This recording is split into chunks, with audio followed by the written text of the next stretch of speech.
때문에 좋은데 이게 비대면 강의를 하다 보니까 좀 힘들더라고요. 그래서 언제나 불이 나서 계속 기다리다가 지지난주인가요? 여기 회의가 잠깐 있었는데 그때 가능하면 아주 많은 인원이 아니라면 대면하고 비대면을 섞었으면 좋겠다. 이렇게 부탁을 드렸고요.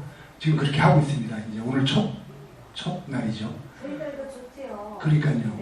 예, 이런 내용이에요. 춘천이 어떤 지역인지, 또 춘천의 지리적인 환경은 어떤지 이런 것들을 쭉 했거든요. 오늘 이제 9번째 할 텐데요. 9번째는 춘천의 독립운동과 관련해서 좀 말씀을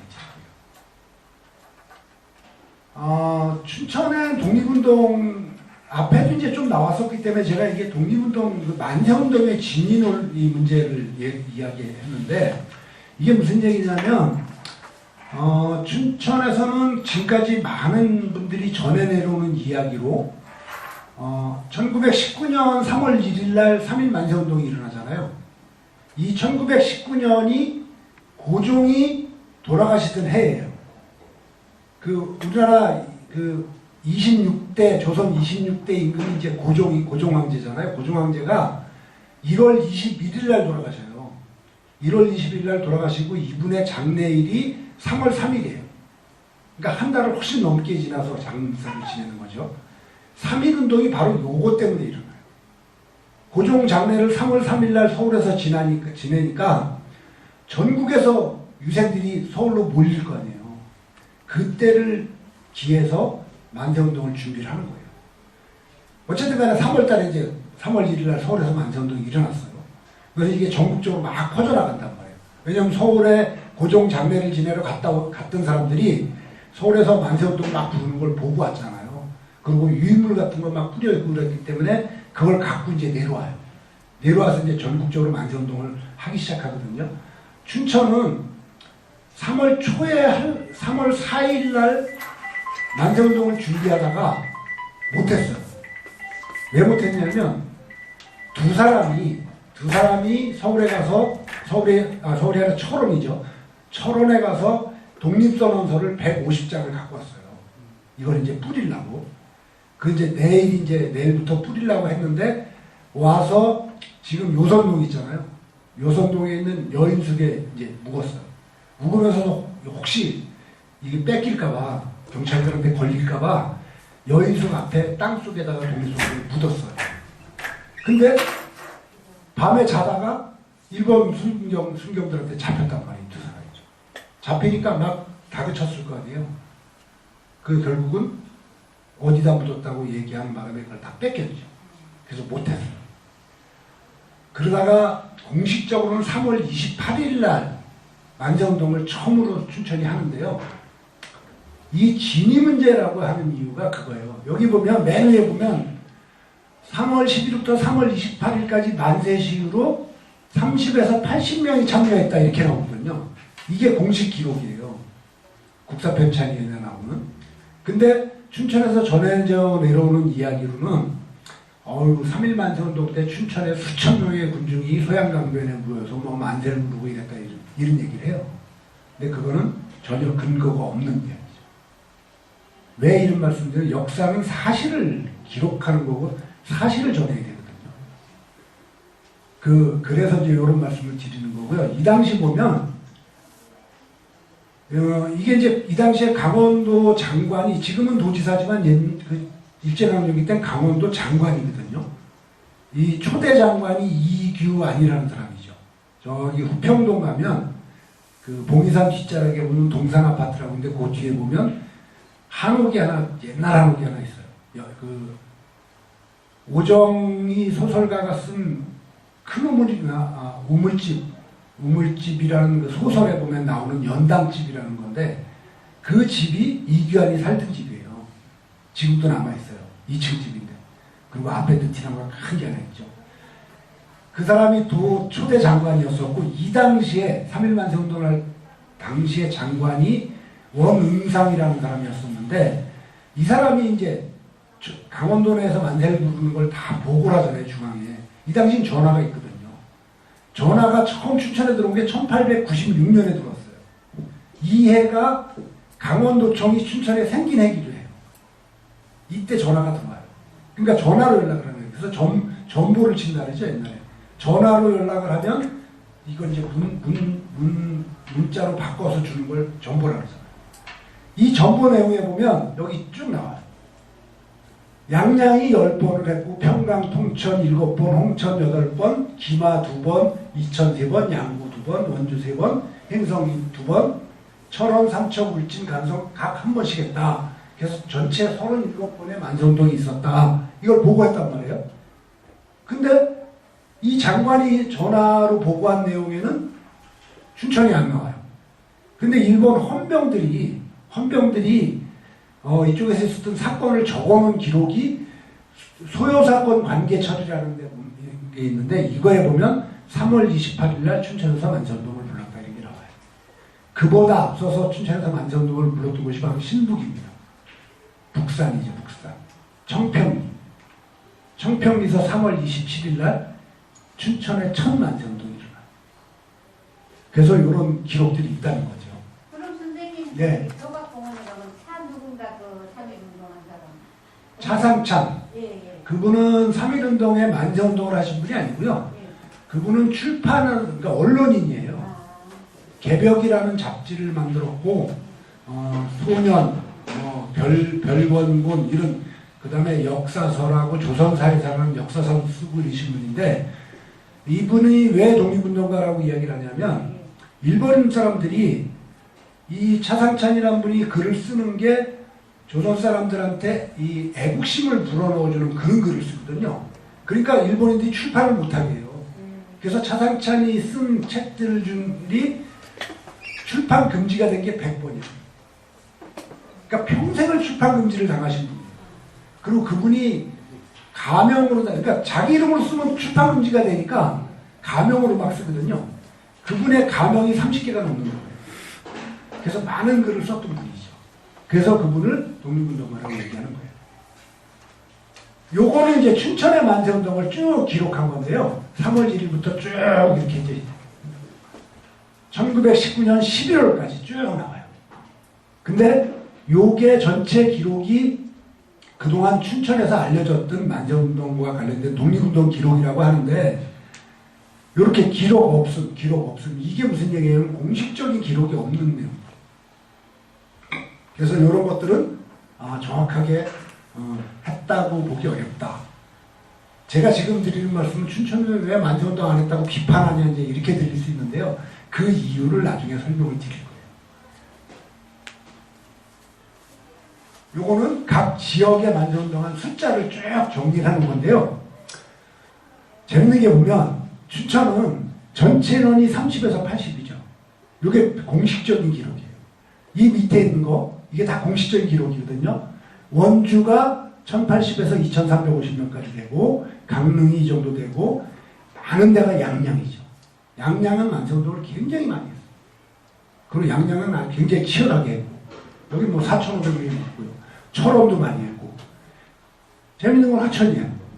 이 화천이 상서면이라는 곳에서 한 군데서 춘천하고 같은 날이거든요. 3월 28일 2,000명이 모였다는 거예요. 2,000명이 모여서 만세를 불렀는데 이날이 일본인들이 강원도에서 처음으로 무차별 발표를 한 날이에요. 철원에서 만세운동이 3월 11일 날 일어나고 그 뒤부터 계속 막 만세운동이 일어나는데 그때까지 일본 그 경찰들이나 헌병들이 총을 안 쏴요. 잡아가긴 하는데 총을 안 쐈거든요. 근데 화천에서 2,000명이 모이니까 거기서 총을 쐈어요. 그래서 현장에서 4사람이 직사했어요. 그리고 더 많은 사람이 돌아가셨을 거예요. 근데 기록상은 4명만 돌아가신 걸로 나오는데 이게 일본 사람들 기록이잖아요. 그러니까 아마 더 많은 분들이 돌아가셨을 거예요. 현장에서 총을 쐈으니까. 이렇게 전 강원도 전체에서 한 만세운동 숫자들이 이렇다. 홍천도 많이 했죠. 홍천도 10명이 넘는 사람들이 죽었으니까 만세운동을 하다가.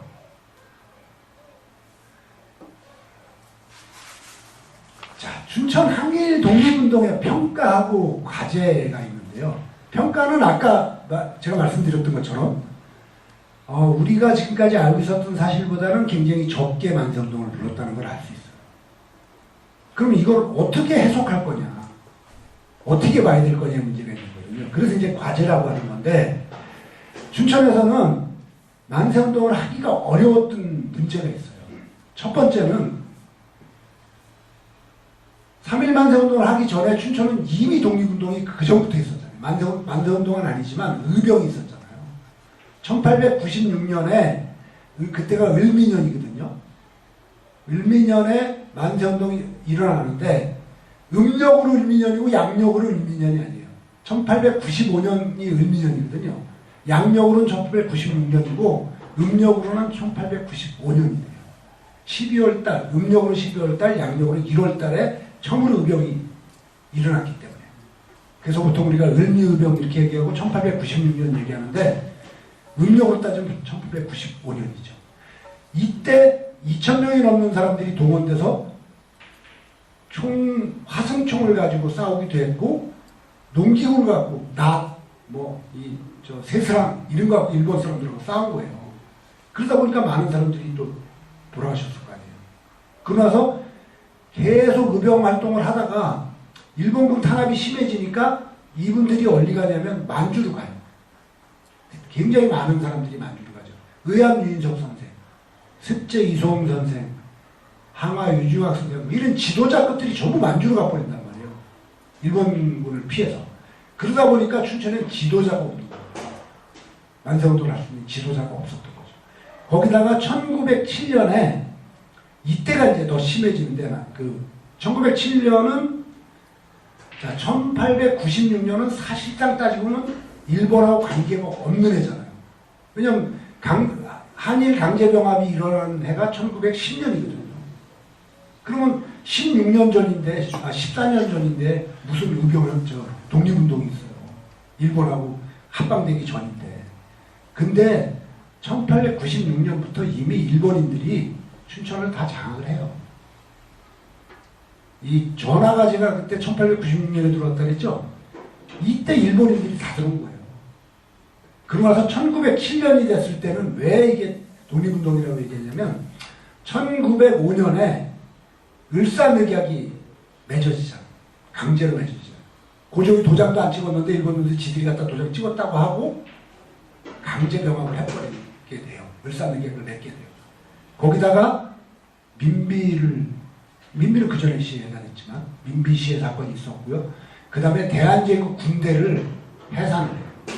그러니까 대한제국 우리나라는 군대가 없어지는 거예요. 일본 군대만 남아요. 그러니까 이 해산된 군인들이 의병 활동을 하기 시작해요. 이게 1907년. 이때 춘천에서 의병 활동을 하던 분들이 굉장히 많이 죽어요. 많이 돌아가셔요. 서면에 지용기 장군 같은 분들. 지용기 장군은 일본 사람들이 무서워서 그 일본인들이 가장 무서워하던 의병 장군들이 두 분이 있는데요. 원주의 민금호 장군이라는 분하고 춘천의 지용기 장군. 이 일본 헌병들이 앞으로 오질 못했대요. 무서워서. 그래서 뒤에서 쐈다는 거죠. 몰래 뒤에 가서 숨어서 쐈다는 거죠. 서면에서 돌아가셨거든요. 그래서 이때 굉장히 많은 분들이 돌아가시기 때문에 만세운동을 할 사람이 없다는 거예요. 또 한 가지는 일본인들이 춘천에 무지하게 많았어요. 아마 어르신들은 그때 이제 일본 외정 때는 기억 안 나시죠. 더군다나 이게 뭐 100년 전 얘기니까 지금 100년도 넘은 얘기죠. 110년 전 얘기인데 일본인들이 어느 정도로 많았냐면요. 춘천 의배 인구가 그 당시에 2,534명이었어요. 1913년 기준이거든요. 2,534명인데 일본 사람이 732명이에요. 그러면 30%가 일본 사람인데 가구 수를 따지면 일본인 집이 한 집 있으면 조선인 집 한 집인 거예요. 한 집 건너 한 집은 일본 사람이에요. 그리고 일본 헌병대 있죠. 일본 경찰들 많죠. 그 다음에 일본군 7구연대가 춘천에 주둔을 했어요. 그러니까 일본 사람이 워낙 많다 보니까 만세운동을 할 수가 없었던 거예요. 그래서 춘천의 독립운동은 만세운동이 문제가 아니고 나중에 가서 학생운동이 주를 이뤄요. 혹시 농고 다니신 분 계시나요? 농고나 춘천고등학교. 제가 하다 보면 농고 다니신 분들이 꽤 있더라고요. 농고 다니신 분들, 춘천고등학교 다니신 분들이 계시는데 1930년대가 되면서부터는 춘천 농고하고 춘고 학생들이 만세운동을 많이 해요. 독립운동을 많이 해요. 이 사람들이 굉장히 많이 잡혀갔거든요. 뒤에 보면 이제 그 사진들이 나와요. 그래서 춘천은 만세운동 당시는 그렇게 잘 많은 사람들이 만세운동을 하지 못했지만 나중에 학생들과 청년들이 독립운동을 굉장히 열심히 했던 지역입니다. 굉장히 치열하게 했던 지역이다. 이렇게 평가가 될 수 있는 거예요. 이거는 지역에서 유명된 독립운동가들이라고 제가 이름을 붙였는데 왜 그러냐면 이 당시에 잡혀가서 고문을 받고 형을 살고 이런 사람들이 저희가 파악해보니까 120명이 넘는 인원이 그렇게 나오는데 이분들 중에 서원을 받은 사람이 얼마 없어요. 그러니까 독립운동가로 그 인정을 받은 사람들은 춘천 전체에서 40명 정도 되거든요. 일제강점기 내내 동안. 대부분 의병활동했던 분들이에요. 학생운동을 했던 사람이나 청년활동을 했던 사람들은 서원을 못 받았어요. 특히 신북 지역에 많은 분들이 있어요. 신북에 아주 유명한 분이 이따가 뒤에 보면 사진 나올 텐데 그분도 서원을 못 받았었어요. 그다음 저희가 재작년에 서원 추진했어요. 서원 신청을 했는데 아직까지도 못 받았어요. 지금도 심사 중이라서 어떻게 될지는 모르겠어요. 그만큼 많은 사람들이 있는데도 불구하고 서원을 신청하지 않았다는 얘기는 지역에서 애매한 거죠. 그래서 지역에서 외면받은 독립운동가들이라고 했고요. 이런 겁니다. 이 김두섭이라는 사람도 그렇고 저쪽에 권영민, 김병규 이 양반은 신북 면사무소에 근무했던 양반이에요. 이분. 독립운동 하다가 잡혀가서 서대문 형무 이 사진들이 뭐냐면 서대문 형무소에 가면요. 서대문 형무소 벽에 이렇게 크게 그 당시 있던 사람들 사진이 쫙 붙어 있거든요. 이 사진이 바로 그 사진이에요. 서대문 연구소에 가면 이 사진이 있어요. 저 권영민이라는 분은 중학생 때 학생운동을 하다가 잡혀갔죠. 김봉희 이분이 바로 춘천에서 처음 만세운동을 부릅니다. 이 김봉희 이분. 이게 왜냐면 이분이 북산면 청평리에서 살았는데요. 거기서 동네 사람들을 데리고 만세운동을 부르고 그래서 잡혀가서 형을 살고 나왔죠. 김영래 이 사람은 선생이었었는데요. 그 야학 같은 그걸 가르치는 선생이었었는데 주로 이제 춘천하고 화천을 왔다 갔다 하면서 독립운동을 했던 저 위에 김우용이라는 사람은 탈영을 했던 것 같아요. 일본군에 잡혀가서. 그리고 김희찬 여기는 지금 다 중학생 때부터 운동을 했던 여기 서운을 받았고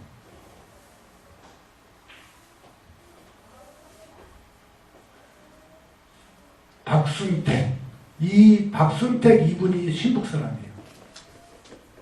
이분이 신북 저 위에 율무님 이쪽 분 아마 춘천 박실 거예요. 여기 박재영이라는 이분은 복역 중에 사망을 했어요. 원래 이 박재영은 선생도 하고 신문사 기자도 하고 그랬던 분인데 복역 중에 사망을 해서 나중에 이제 애족장을 받게 됐죠. 이 박호봉도 학생 때 독립운동을 했던 이게 박호봉도 신북 사람이에요. 이 신북 사람이 여기 8명인가가 한 번에 잡혀가거든요. 그래서 신북은 춘천의 독립운동과 관련해서 굉장히 중요한 지역이에요. 굉장히 많은 사람들이 독립운동을 참여했었던 지역이에요.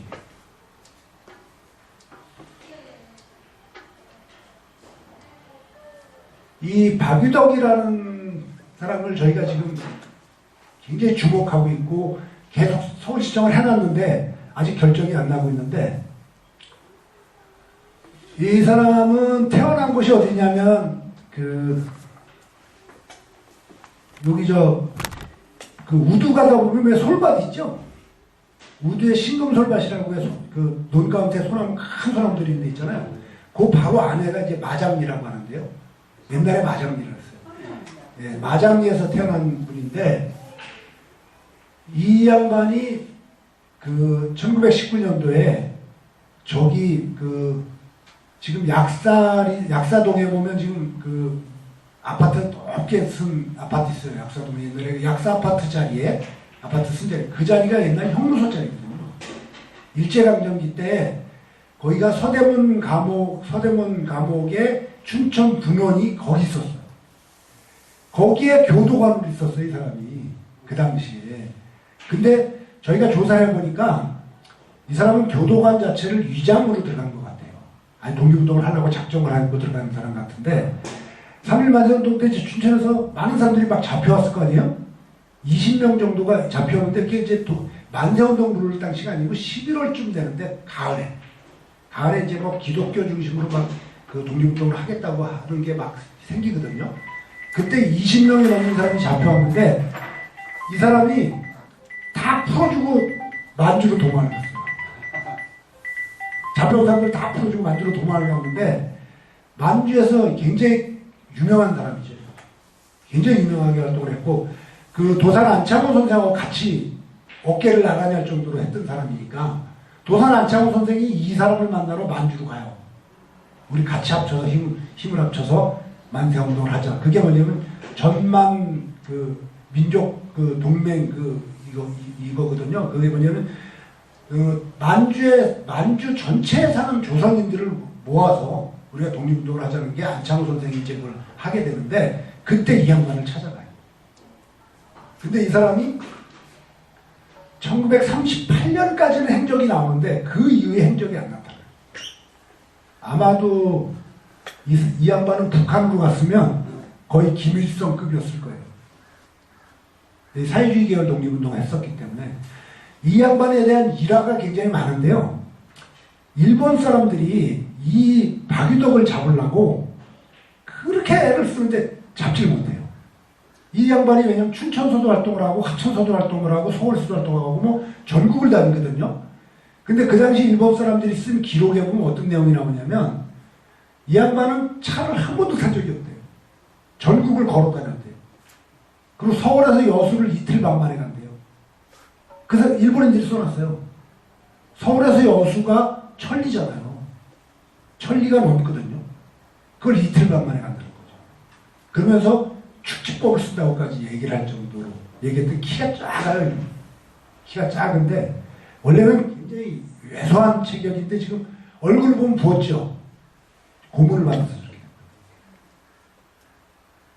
이런 분들이 춘천 출신. 근데 많이 알려지지 않았다. 백춘기도 그렇고 박찬아, 이 학생운동 같은 사람들 전부 춘보 출신들이에요. 지금 이 사람들은. 저쪽에 염경환이라는 사람은 원래 기자라던 사람이고, 요 용안각은 이 홍천 사람인데 춘천고등학교를 다니면서 학생운동을 했죠. 이 용안각은 성을 받았어요. 우정씨 이 사람은 일반인 중에 만세운동 했던 사람이고, 윤익섭은 학생운동. 윤진원 그렇고, 이란이라는 분이, 이분이 지금 이분의 아드님이 얼마 전에 한 3, 4일 전에 춘천을 왔었어요. 손자지. 이란의 손자분이 춘천을 왔었는데, 이분의 아들이 그 관동병원이라고 춘천에 관동병원이라고 그거를 하셨는데, 관동병원을 하면서 독립운동, 아들이 아니라 형제일 거예요. 형제. 그래야지 맞지. 왜냐면 관동병원이라는 걸 아버지구나, 아버지. 이란의 아버지. 제가 자꾸 헷갈리네. 이란은 이 당시 학생이었었고, 이 이란의 아버지가 관동병원이라는 병원을 했는데, 그 병원 하면서 이제 독립운동 자금을 지원하고 막 이랬던 분인데, 이분의 후손들이 지금 며칠 전에 여기 와서 여기 소양댐 밑에 있는 그 독립운동과 항일운동 기념탑이 있거든요. 거기 갔다 오셨어요. 다 춘천이고요. 이윤길이라는 사람은 사북면 사람.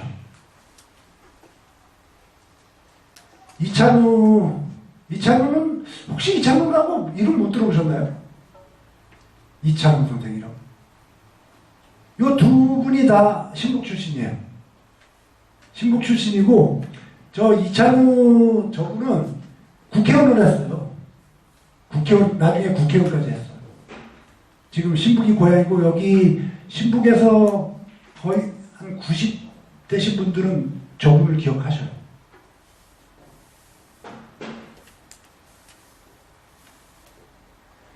저분이 국회의원을 5대인가 이때 국회의원을 했는데 그러면서 나중에 출마했다가 떨어지고 여기 신북의 시의원 중에 한 권주상 의원님 계시죠?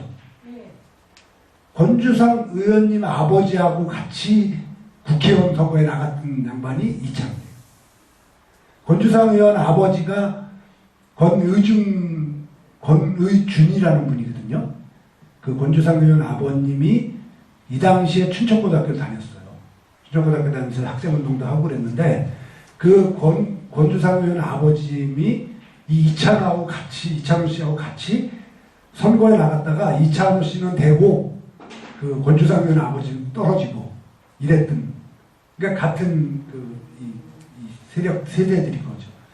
왜냐면 이분이 1930년대에 20살이 안 됐으니까 그러니까 1910년생 정도 되는 거잖아요. 1910년생 정도 되니까 기억하시는 분들이 꽤 있죠. 이 조경구는 진해리에서 서당 훈장을 하던 사람이에요.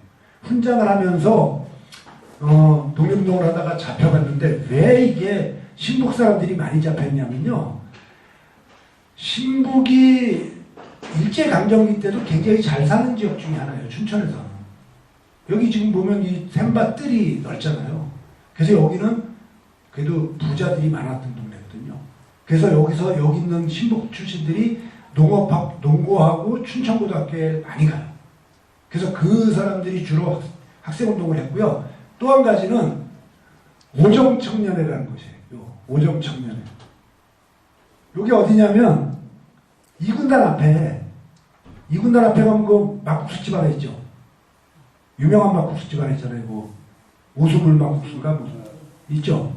오수물 막국수집 그 앞에 마을회관 있잖아요. 그 오수물 막국수집 들어가다 보면 마을회관 있는데 그 마을회관 앞에 가보시면 나중에 혹시 거기 가시면 한번 보세요. 오정청년회 그 기념비가 거기 있어요. 마을회관 앞에. 이 오정청년회가 이 당시 그 독립운동을 하기 위해서 청년들이 모였던 거거든요. 그리고 신북은 부인회도 많이 모였었고요.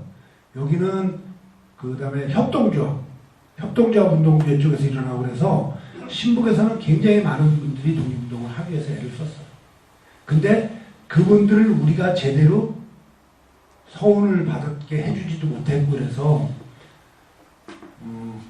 제가 좀 자랑을 하면 제가 그거를 열심히 막 이렇게 강의를 하다 보니까 어떤 사람들이 와서 그 강의를 듣고 나서 우리가 이게 가만히 있으면 되겠냐 해서 서운추진위원회라는 걸 만들었어요. 춘천에서.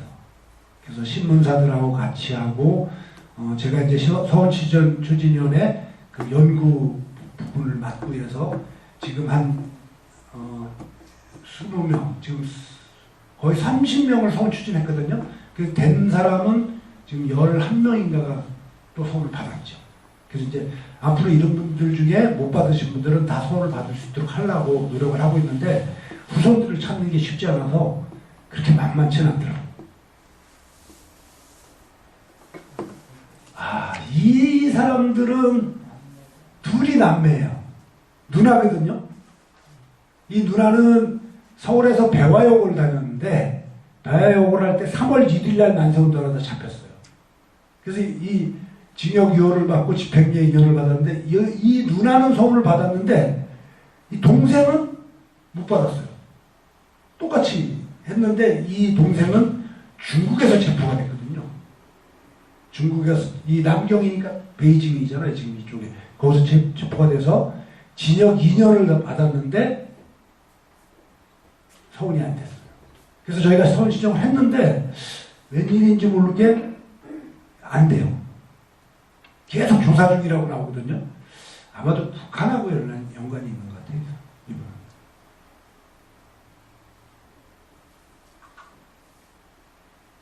이렇게 감시대상 인물들이 많았어요.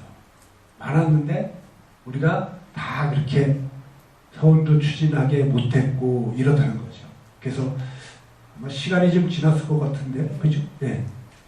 저희가 이제 해야 될 일들은 앞으로 이런 분들이 이런 분들 특히 이제 후손분들이잖아요. 후손분들이 더 이상 소외감을 느끼지 않게 하는 게 지역의 역할이다, 이런 생각을 저희가 하고 있어서 제가 이런 강의하는 거를 자꾸 하는 이유도 결국은 독립운동했던 분들의 후손들이 더 이상 가난하게 살고 할 소리도 못하고 살게 해서는 안 된다. 이런 것들이 지역에서 운동이 일어나야 된다는 거고요. 저희가 이런 강의를 하는 이유도 어르신들이 그걸 알고 나면 예전에 못 들었던 것들을 이제 들으시면 우리가 이런 거 해야 된다, 이런 운동들이 또 일어날 거 아니에요. 그래서 그런 것들은 굉장히 중요하다고 생각을 합니다. 다음번에 제가 이제 강의할 때는요, 다음번에 할 게 신북 이야기예요. 신북만 갖고 이야기를 할 거거든요. 맥북입니다. 그래서 그때 다시 듣고 재미난 얘기를 같이 나누도록 하겠습니다. 자, 고생하셨습니다. 수고하셨습니다. 재밌게 들었습니다. 네. 수고하셨습니다.